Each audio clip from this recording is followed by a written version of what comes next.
Today our class will be focused on material selection factors. And I put a lecture only on this because in the past lectures we did talk about materials and this kind of stuff, but I put this lecture alone to discuss the factors of how to select materials for a design, because it is super important. Selecting the wrong materials for a particular product, whatever it is, can cause ergonomic problems. It can cause safety issues, comfortability problems, the way it functions, this product may be affected. So it can cause a lot of issues. So we need to discuss what general factors we need to take into consideration when we choose materials for a certain design. Okay? So I will not focus on discussing materials. Like I will not discuss the types of materials, and because these are hundreds of thousands. And alone, if you want to focus on materials, we need a complete semester only for that. Okay? But these are the factors, what to consider when I choose a material. Okay?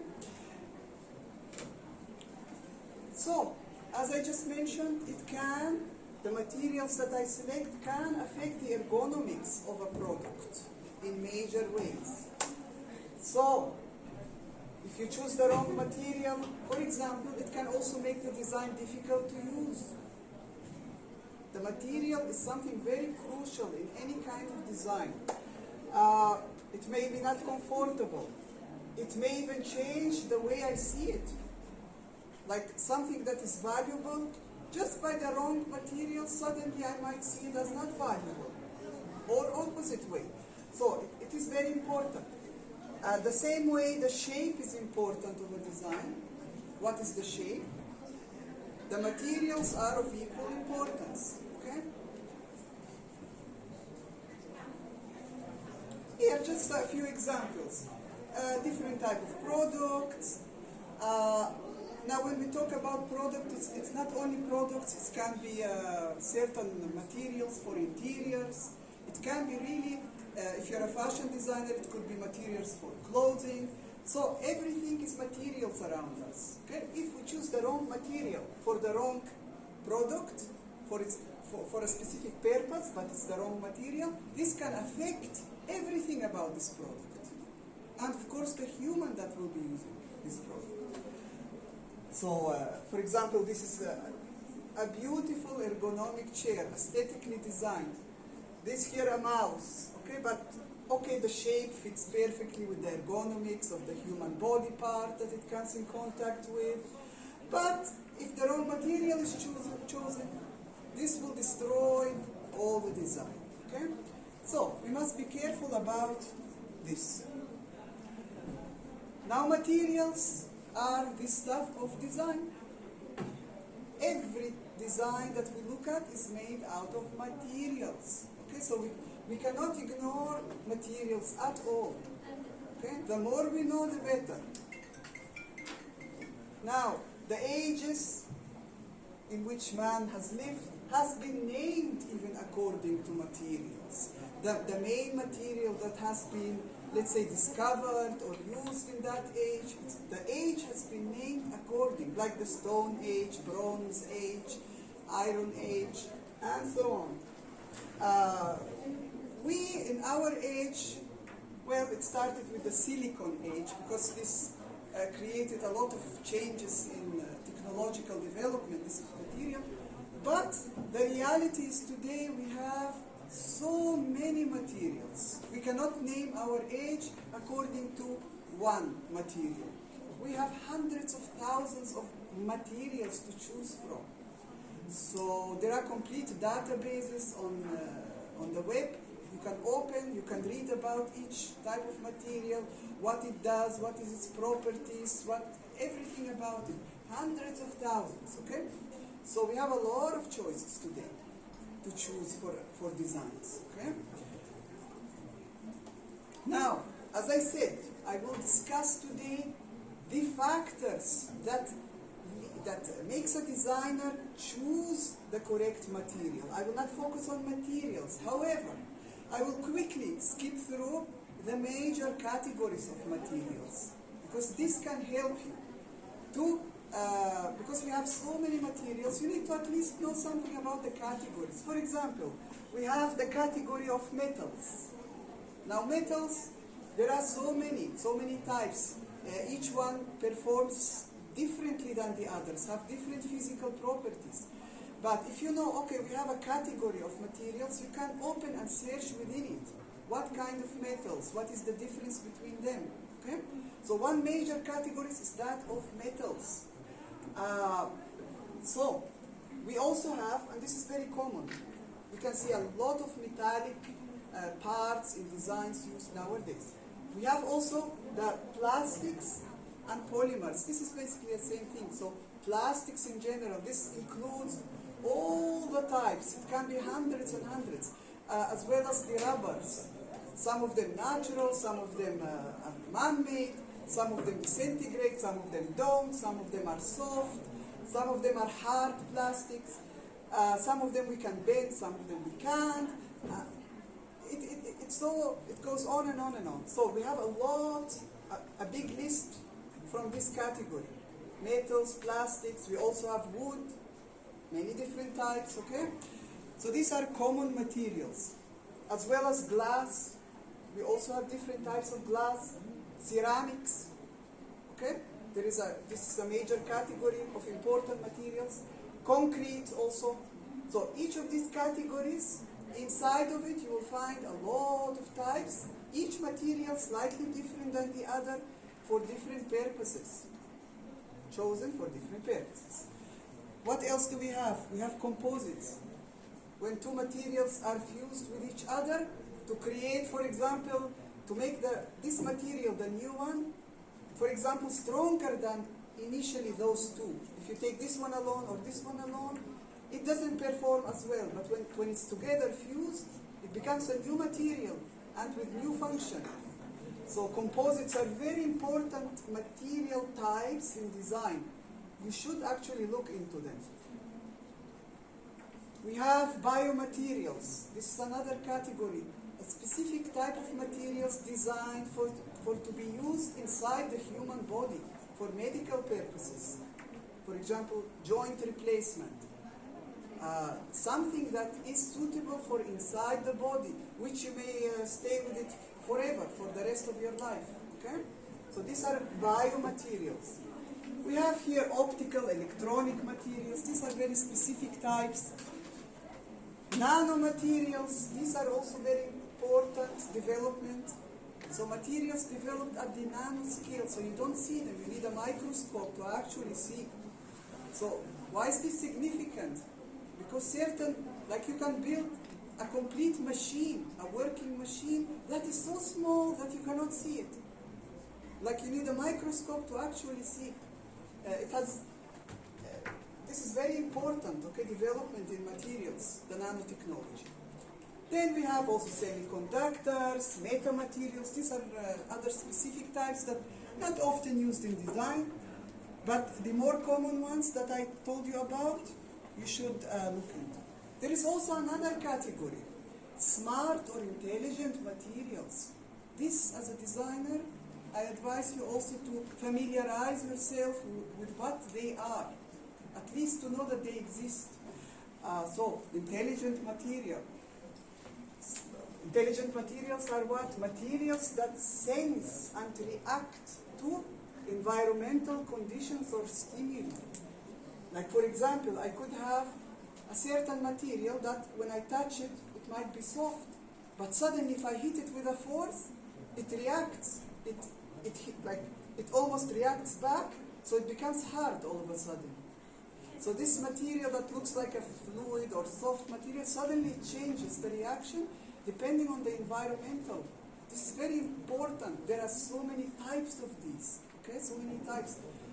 This is especially used when safety is concerned in design, like a certain layers, when the materials are layered. For clothing, very important. Like for example, You can design certain clothes that change the color according to the temperature. So for example, it becomes hot or cold, the color changes. So this gives certain aesthetic also function.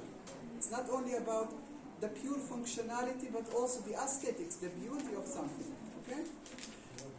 So sometimes through pressure, through temperature, through many environmental conditions, the material changes. That's why it's called intelligent material. And here we have a lot of types, and again, as a designer, I advise you to look into them. Okay? Not now, but in the future, when you become actually professional designers. Okay? Because this is very important. Now, let's get back to our main topic of the lecture, which is discussion of the selection factors of materials. So let's say in general, we familiarized ourselves with what materials are out there. We have databases where we can search for certain materials. But we need to know what factors should I consider, for example, in the design of this chair, or this table, or this mouse, or this machine, or what to consider, how, so that I can be focused either on this or that category, because there are so many. Okay? So, one factor is the function. So the function of the design. For example, if it's any kind of product, if this has a function, it's a rubber.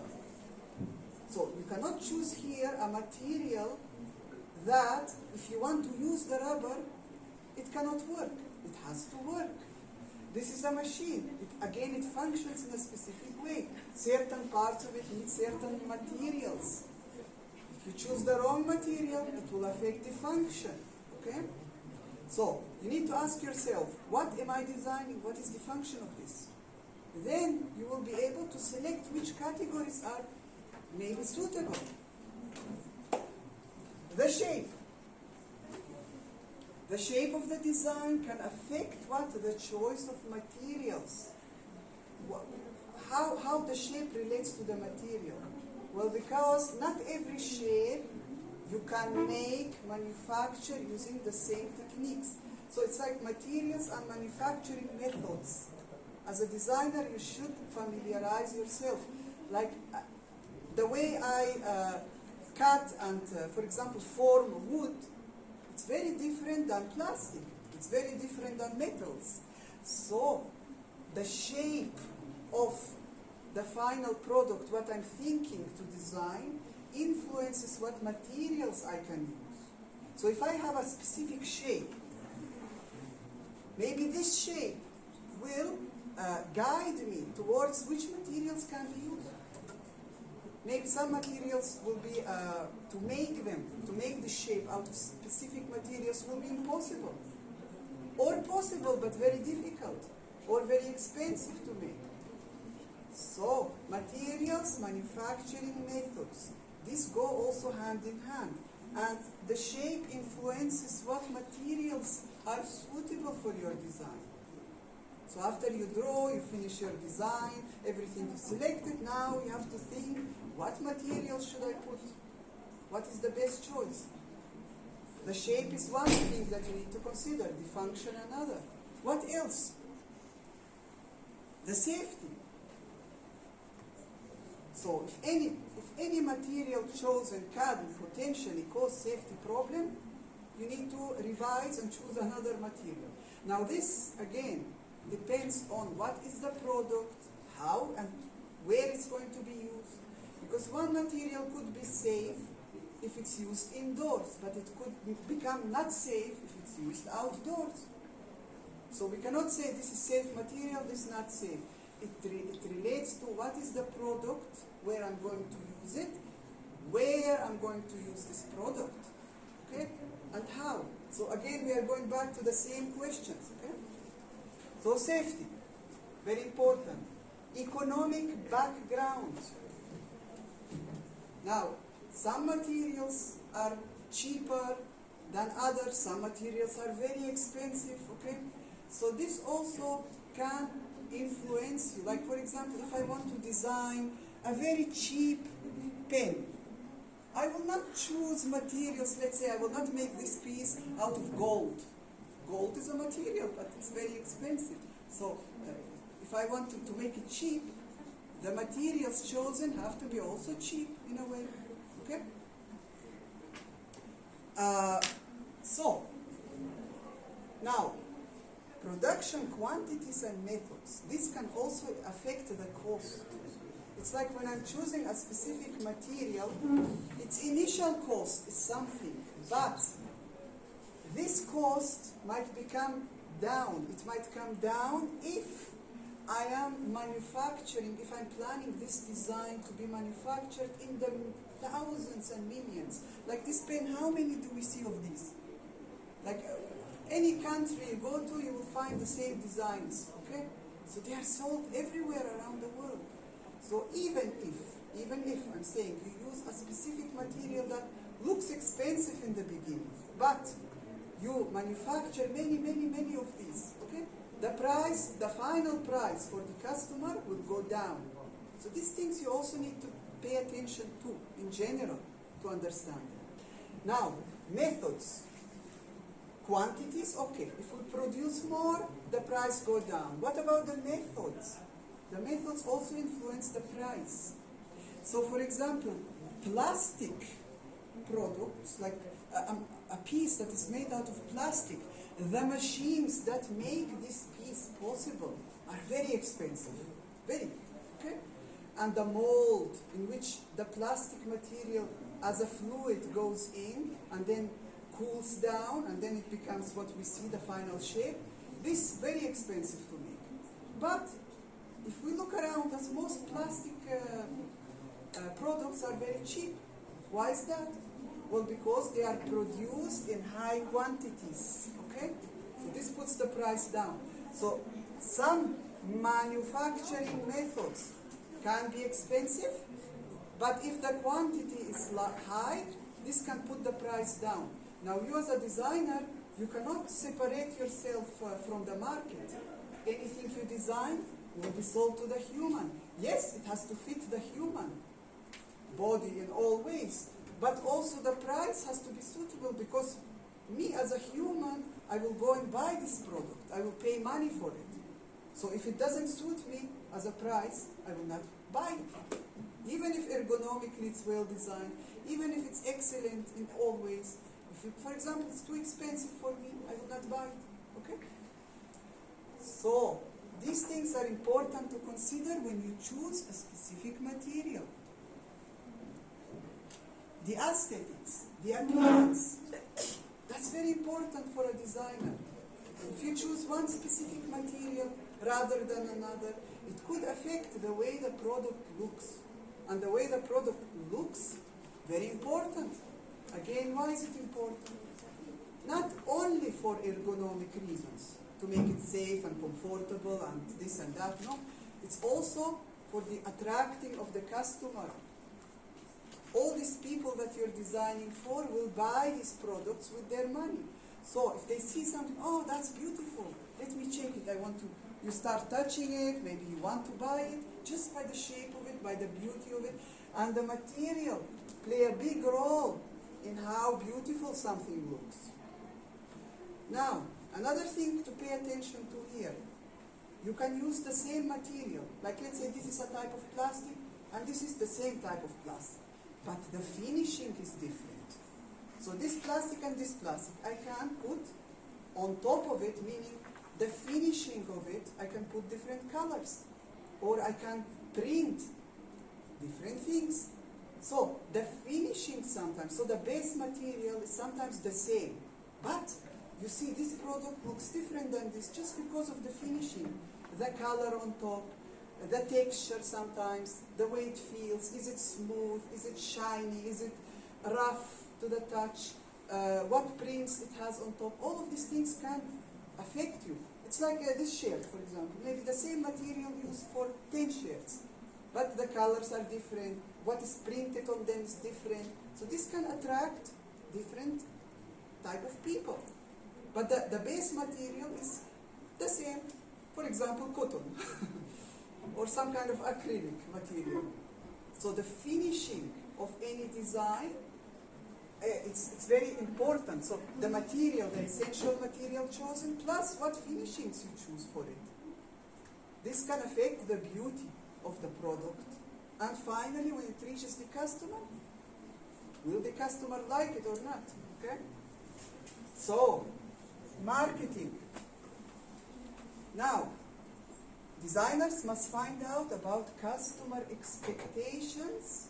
This is very important. Now, when you design something, okay, usually the customer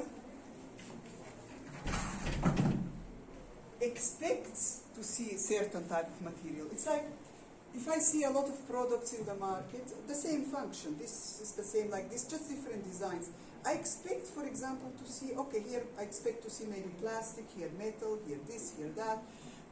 In furniture, you also expect to see some of the familiar materials you're used to. Now, why is this important to meet customer expectations? What the customer expects to see? Because if you end up with a totally creative new material use, maybe you will scare the customer. So maybe the customer will say, wow, what is that? You know, I've never seen it before. It may look interesting, it may look attractive, it may function even better than the other material, and but you may scare some of the customers. So, anytime in design you decide to do something new, something that's totally different than what's out there in the market, you need to pay attention, to carefully research the situation, and to select carefully the options, okay? Because you don't want to, as I said, scare off the customers.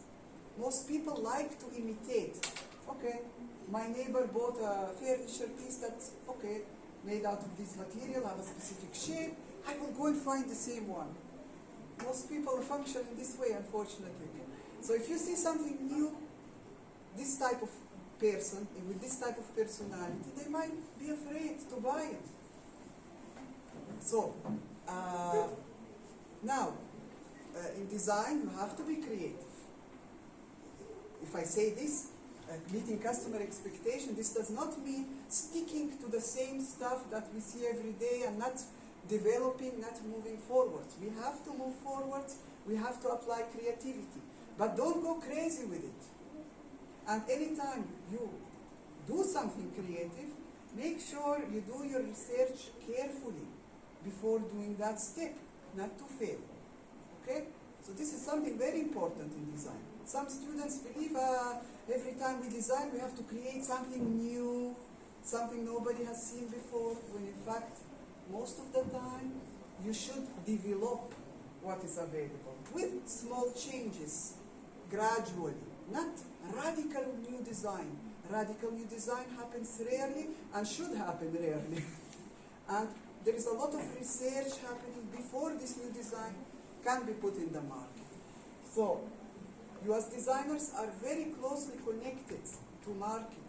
Okay? So this is one thing you need to be very careful about when selecting materials, of course.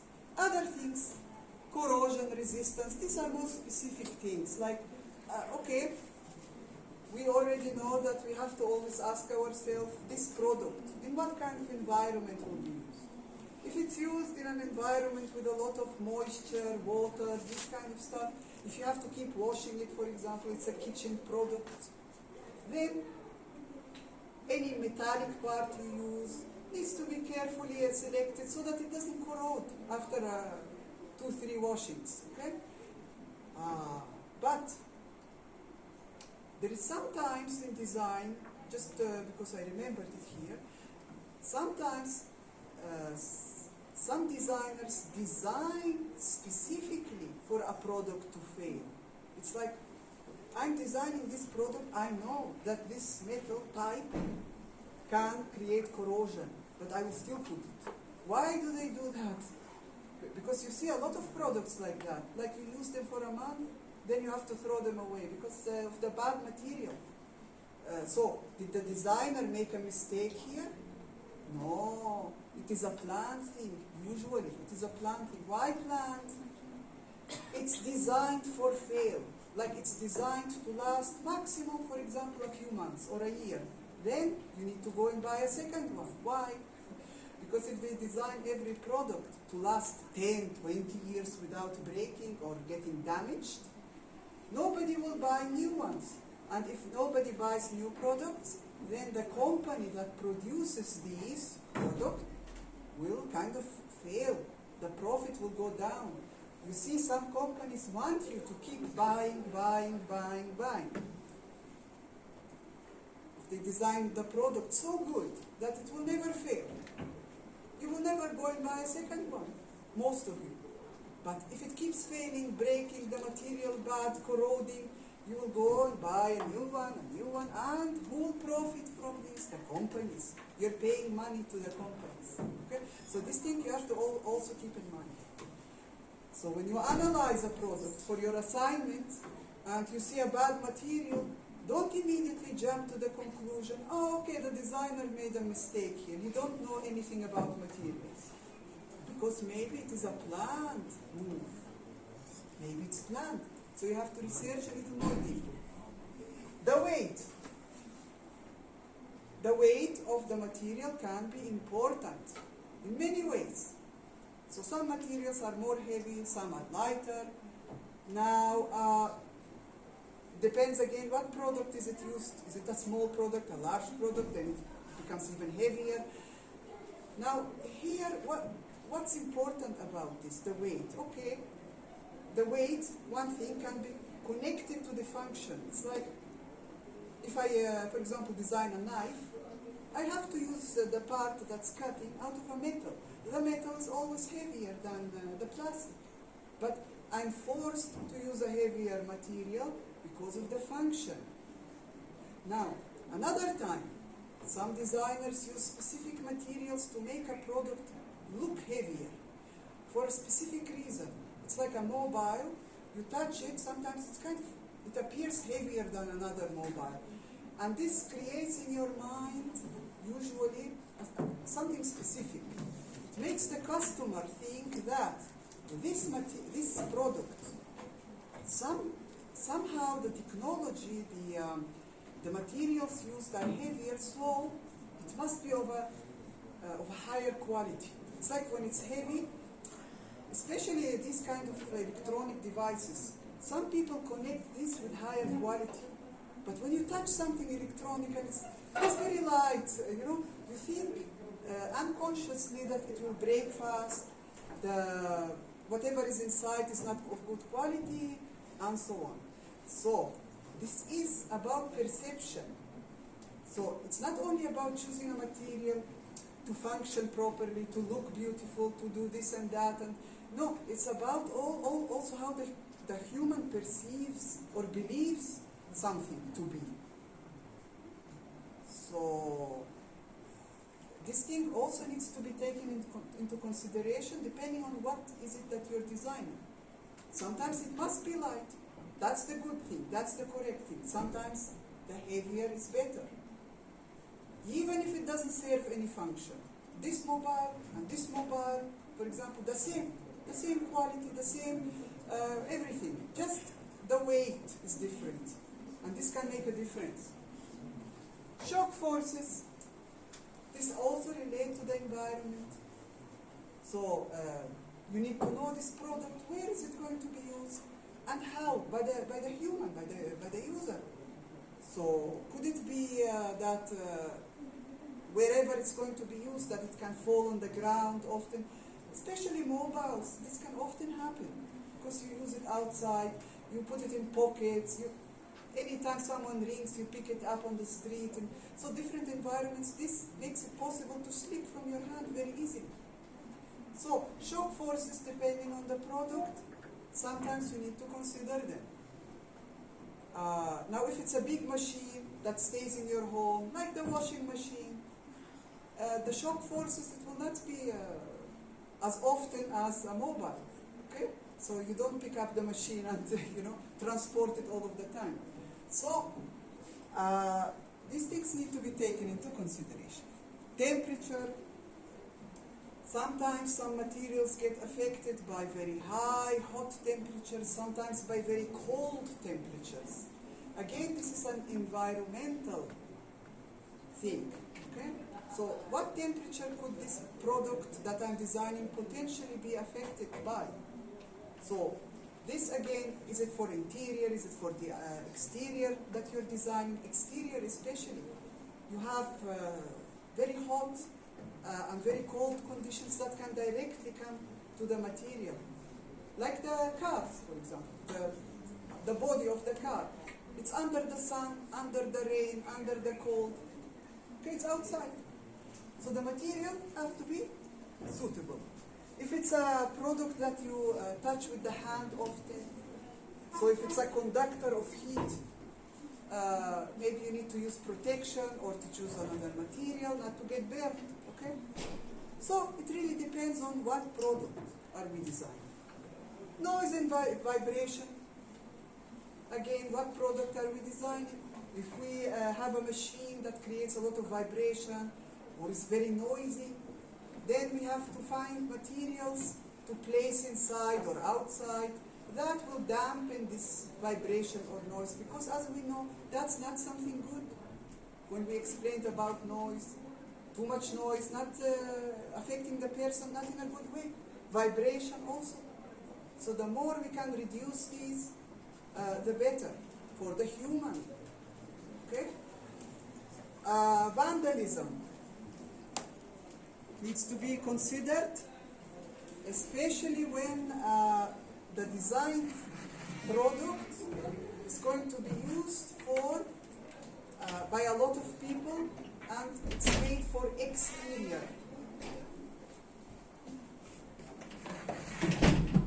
For example, an elevator interface where you have the controls. How many people go inside the elevator? Thousands. Go in, go out, everybody clicking, everybody using it. So, anything that is made for the public, for loads of people to use, you need to be careful about vandalism. Because even when people are careful, sometimes overuse can damage because of the material type. Sometimes people come and break it, hit it with their feet, you know. So anything for the public, like if you design, for example, a protection for the bus stop, where people will stay and wait for the bus, this thing, someone might hit it with a stone, kick it, damage it, you know, attempt to damage. So anything for the public, you need to be careful what materials you choose to be strong, against any vandalism. Now, selecting good quality materials usually means more expensive price. So the cost is more if you choose a good quality material, a stronger one, a one that performs better. But you need here to compromise. We already explained this before, setting priorities and compromising. So if I'm designing for the public, yes, I will use a more expensive material, but in the long term, this expensive material will become more cheap. How? Because I will use it one time and it will not get damaged. But if you use the cheap material, every month, every year, you have to go repair it, put a new material or a part that will get damaged. So the maintenance work in the long term will cost more than if you choose the expensive material from the start. So these things need to be considered carefully, depending on what you are designing.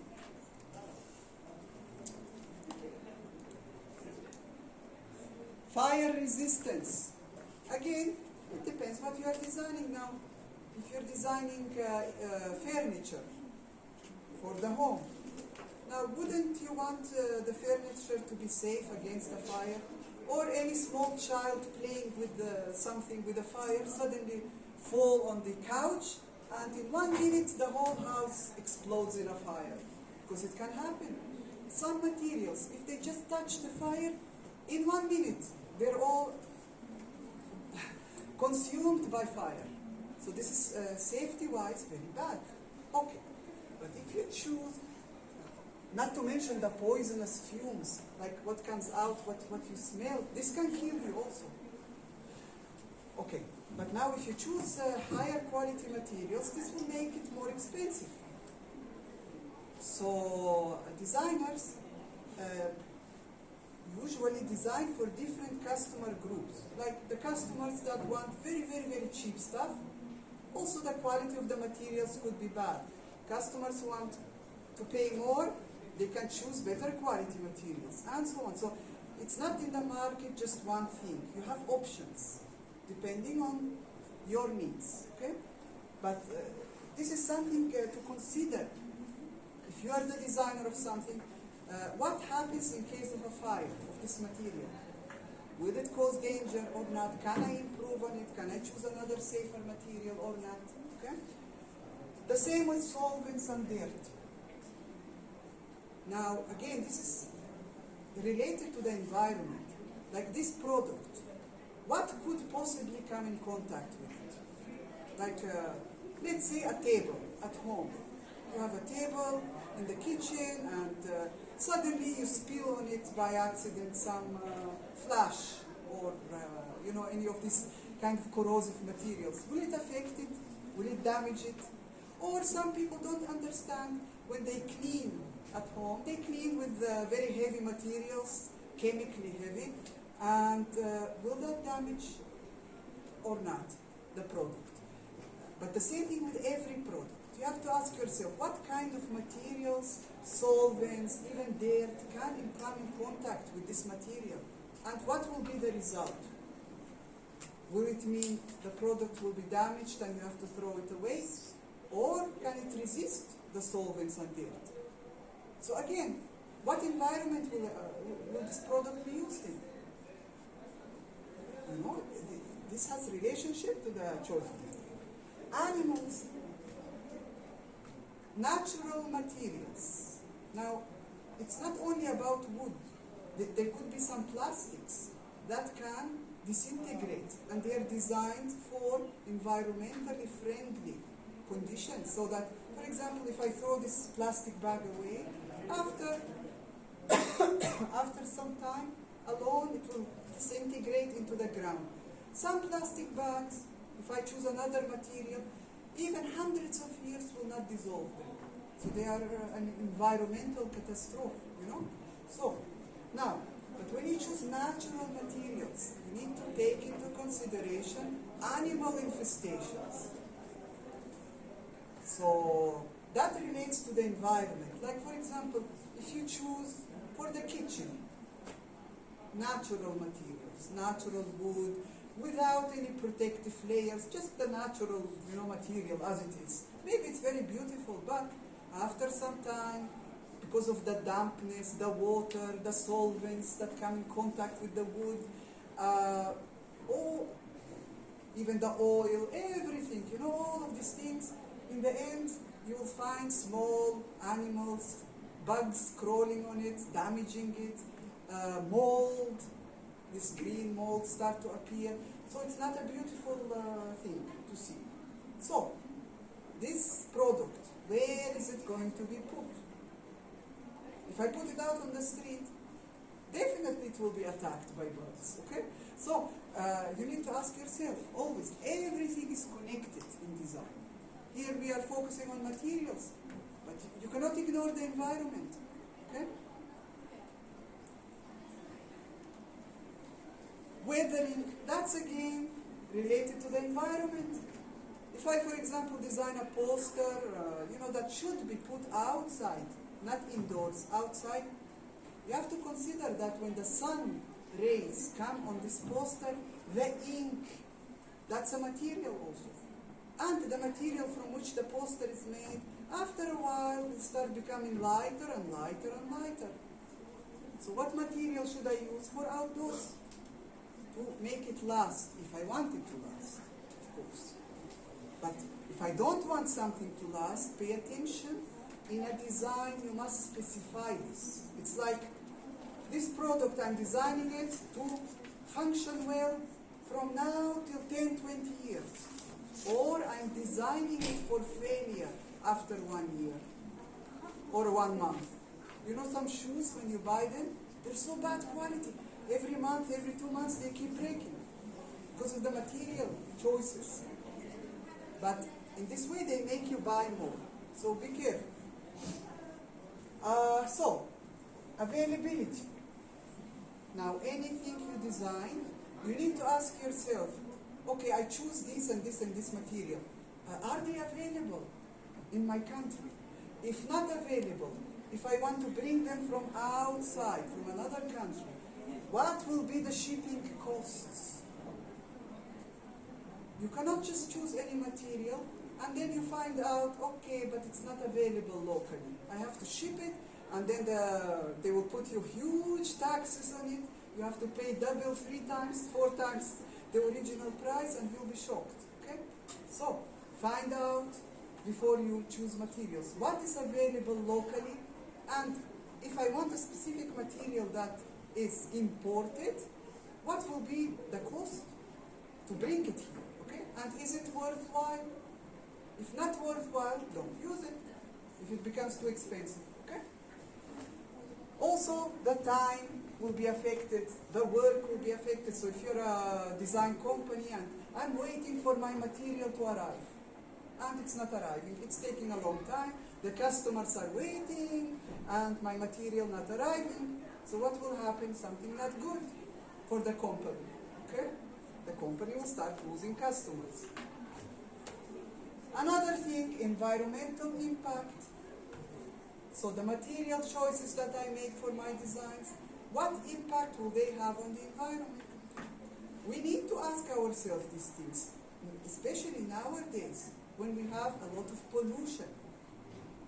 And you need to ask yourself, this material that I choose, can it potentially be recycled? Recycled and reused in something else? Like paper.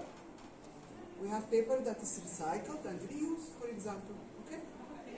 So, with many materials. But some materials are not possible to be recycled. So they stay in the environment, just cause pollution.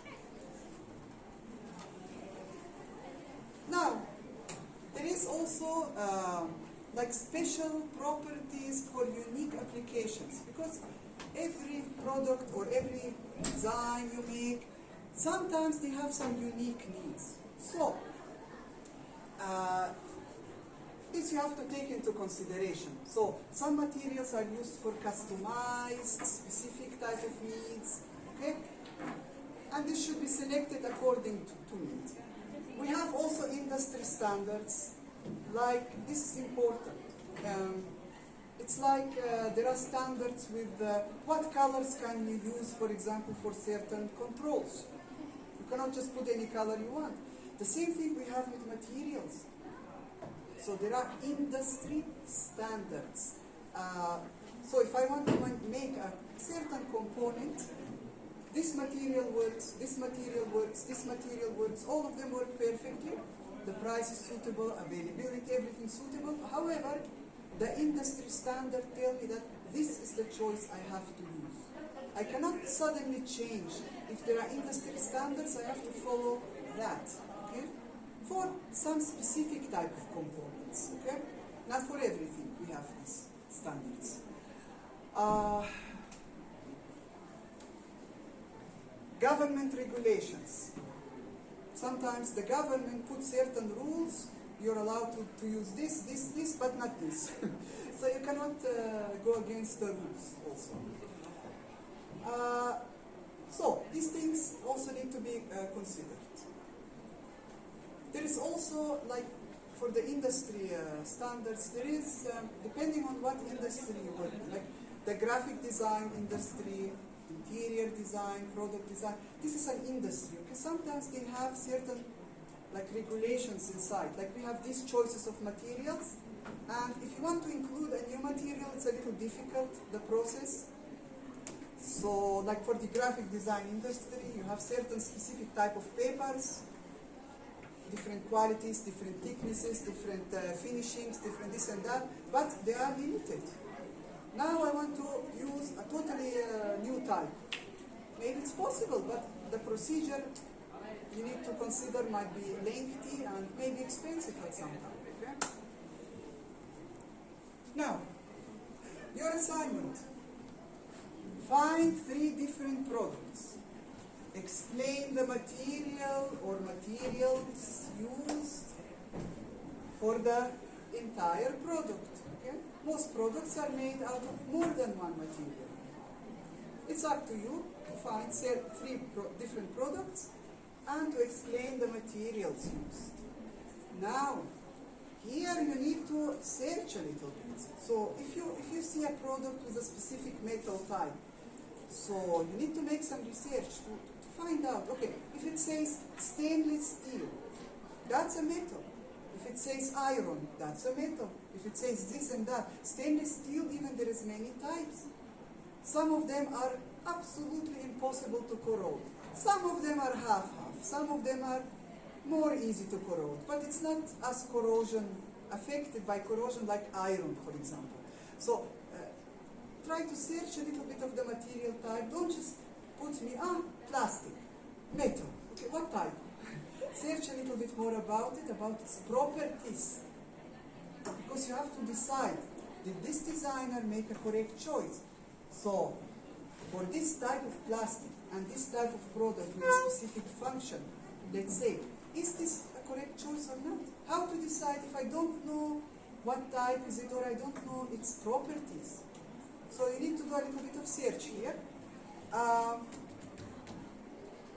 Focus on the exterior of the product. So for example, if we have a product, electronics especially, if you open them, they have other pieces inside, and these things, leave them out. Focus on the exterior, the parts that come in contact with the human body or the eyes of the human. So when I buy this, I look at it with my eyes and decide, is it beautiful or not, okay?